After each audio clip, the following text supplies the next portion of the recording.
Because I keep seeing someone like it's just like so funny, like seeing someone send hate towards me, or not only to other people. Hello, my dear besties. I need to talk about something serious today, and if you care about K-pop, idol culture, or even just online behavior, this is something you need to hear. Because our AHOF Boys, a rising rookie K-pop group, is becoming the center of a growing wave of toxic criticism, online hate, and unnecessary backlash. And it's honestly getting out of control. We're seeing the same pattern again.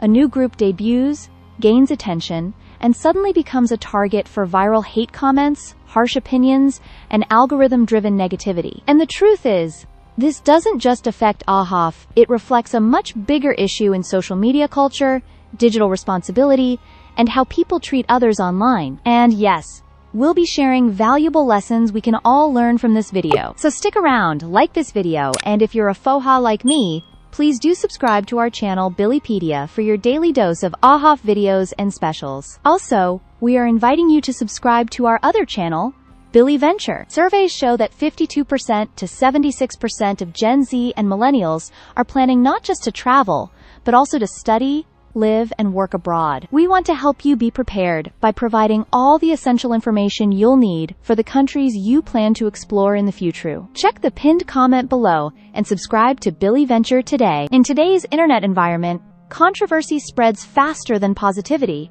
and hate comments often get more engagement than support. That means the more people criticize, the more visibility those negative opinions get, which only fuels the cycle even further. This is exactly why we need to start calling it out, because if we don't, we're just allowing toxic fan culture and online bullying to grow. And whether you're a casual viewer, a K-pop fan, or someone interested in influencer culture, this is something that affects all of us. So let's break this down, because what's happening to AHOF is not just unfair. It's a perfect example of how damaging internet culture can be when negativity becomes normalized. Let's start with one of the most talked about members, Jungwoo, because the hate comments directed at him have crossed the line from criticism into personal attacks.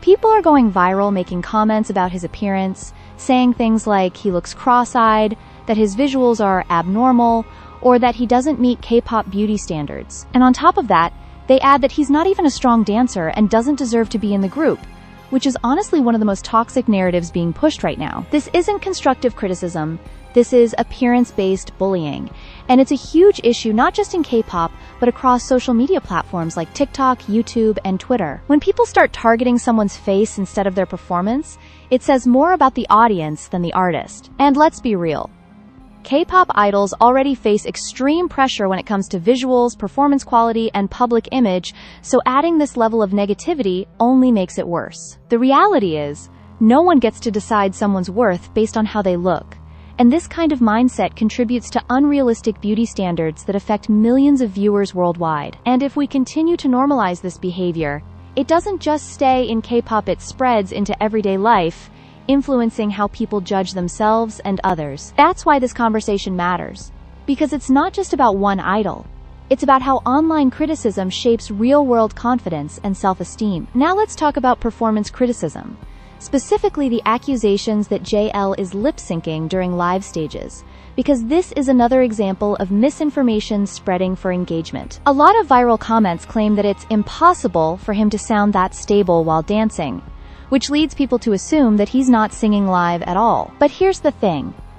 If you understand live performance production, audio engineering, and stage mixing, you'd know it's not that simple. K-pop performances often use a combination of live vocals, backing tracks, and sound balancing to create a consistent experience for both live audiences and broadcast viewers. This is standard industry practice, not proof of a lack of talent. But instead of educating themselves, people jump to conclusions because controversy gets clicks, views, and engagement, which are high RPM drivers on platforms like YouTube. The more people argue about whether someone is real or fake, the more the algorithm pushes that content, which is exactly why these narratives spread so quickly. And unfortunately, the idol becomes the target, even when the situation is influenced by production decisions beyond their control. JL has already demonstrated vocal ability in multiple settings, but those moments don't go viral because they don't create drama. And that's the problem.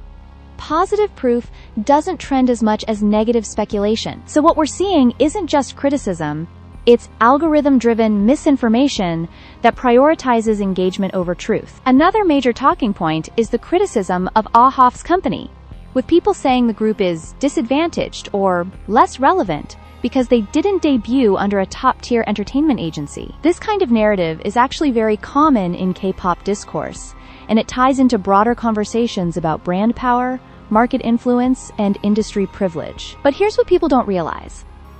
Some of the biggest success stories in entertainment, business, and even entrepreneurship come from underdog beginnings. When a group like AHOF gains traction without massive corporate backing, it shows strong audience connection, organic growth, and real fan engagement, which are actually more sustainable in the long term. In digital marketing terms, this is what we call authentic audience building, and it's often more valuable than initial hype. However, because big company names carry brand recognition, people automatically associate them with quality, which creates bias against smaller or newer agencies. This mindset doesn't just limit how we view artists, it also reflects how people think about success in general. It suggests that value comes from association rather than effort, which is a flawed perspective. And if anything, supporting rising groups from smaller companies contributes to a more diverse and competitive industry, which benefits everyone in the long run. So instead of using this as a criticism, it should actually be seen as a strength. Now let's address one of the most viral and controversial takes: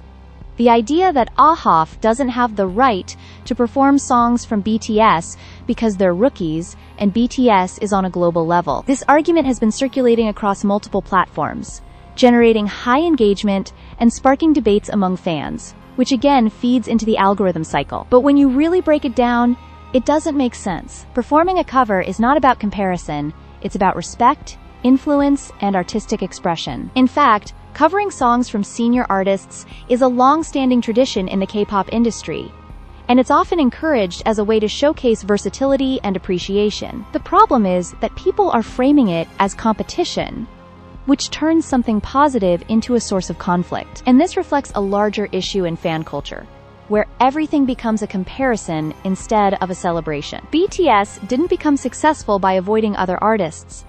They grew through performance, exposure, and connection with audiences, just like every other group. So saying rookies shouldn't perform their songs is essentially saying new artists shouldn't learn from or be inspired by established ones. And that kind of thinking limits creativity and growth, not just in music, but in any field. Inspiration should never be gatekept, especially in an industry built on performance and influence.